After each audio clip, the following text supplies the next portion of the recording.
जून 2026 इस परमात्मा वाणी का संपूर्ण मंथन। ओम नमः शिवाय। 4 मुख्य पॉइंट, मंथन और उदाहरण सहित। 1। पहला पाठ, परमात्मा का सत्य परिचय और आत्मनिश्चय।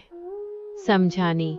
परमात्मा ने स्पष्ट किया है कि सर्वप्रथम सभी को परमात्मा का सत्य परिचय देना है। परमात्मा सर्वव्यापी नहीं है, बल्कि हम सभी आत्माओं के परम पिता, गॉडफादर हैं। हम सभी मनुष्य आत्माएं आपस में भाई भाई हैं, जो इस शरीर के आधार से अपना अपना पार्ट बजाती हैं। पहले खुद को आत्मा निश्चय करना है, हम परमात्मा नहीं हैं। उदाहरण, परमात्मा ने समझाया कि जैसे कुत्ता बिल्ली या शेर बकरी कभी आपस में ये नहीं कह सकते कि हम भाई भाई हैं। ये केवल मनुष्य की आत्मा ही कहती है कि हम सब भाई भाई हैं और हमारा पिता एक परम पिता परमात्मा है। 2। अनादि सृष्टि चक्र की अवधि और चारों युगों का ज्ञान। समझानी। यह सृष्टि चक्र अनादि बना बनाया है, जो हूबहू रिपीट होता रहता है। इस कल्प की कुल आयु 5000 वर्ष है, जिसे 4 युगों सतयुग, त्रेता, द्वापर, कलयुग में बराबर 1250 वर्ष के रूप में बांटा गया है। मनुष्य अज्ञानता के कारण इसकी आयु लाखों वर्ष कह देते हैं, जबकि सतयुग त्रेता पावन दुनिया स्वर्ग है और द्वापर कलयुग रावण राज्य पतित दुनिया है। उदाहरण, परमात्मा ने इस चक्र को समझने के लिए स्वस्तिका का उदाहरण दिया। जैसे लोग चौपड़ी आदि बनाते समय स्वस्तिका की निशानी देते हैं, वह वास्तव में इसी सृष्टि चक्र के 4 बराबर भागों युगों का प्रतीक है, जिसे मनुष्य भूल चुके हैं। 3। कर्म, अकर्म और विकर्म की गति तथा भारत का इतिहास। समझानी। सतयुग और त्रेतायुग पावन दुनिया है, जहाँ कोई पाप कर्म नहीं होता, इसलिए वहाँ के कर्म अकर्म हो जाते हैं। द्वापर युग से जब रावण राज्य 5 विकार शुरू होता है, तब आत्माएं पतित बनती हैं और कर्म विकर्म पाप कर्म में बदल जाते हैं। भारत पहले सतो प्रधान था और अब तमो प्रधान बना है। उदाहरण, परमात्मा ने इसे सोने की शुद्धता के उदाहरण से समझाया।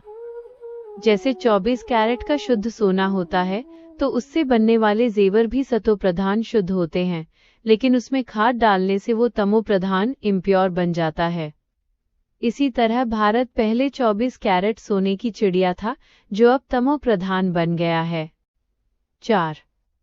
भाग्यशाली, रथ और ड्रामा की अनादिता। समझानी।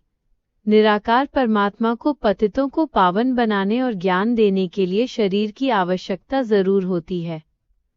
इसलिए वो कल्प के अंत में संगम युग पर उस आत्मा के तन में प्रवेश करते हैं, जो अपने पूरे 84 जन्म भोग चुकी होती है। इस रथ को ही भाग्यशाली रथ कहा जाता है।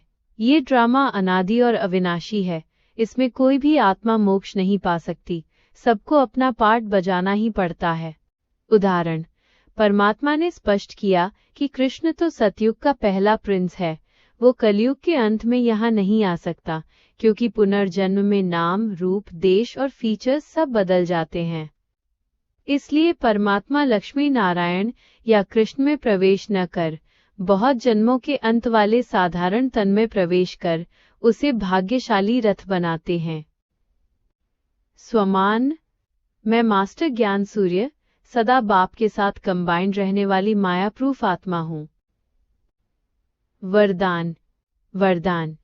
सदा बाप के साथ को निभाते हुए कंबाइंड स्वरूप का अनुभव करने वाले, माया के हर वार से सुरक्षित रहने वाले माया प्रूफ भव। कमेंट्री। मैं एक चैतन्य ज्योतिर्मय आत्मा हूँ। इस भ्रिकुटी के सिंहासन पर विराजमान शांत स्वरूप मेरा पिता, परम शिक्षक और सद्गुरु, वह निराकार शिव बाबा है। मैं अपने परमपिता की छत्र छाया में पूरी तरह सुरक्षित हूँ। परमात्मा का हाथ और साथ सदा मेरे साथ है।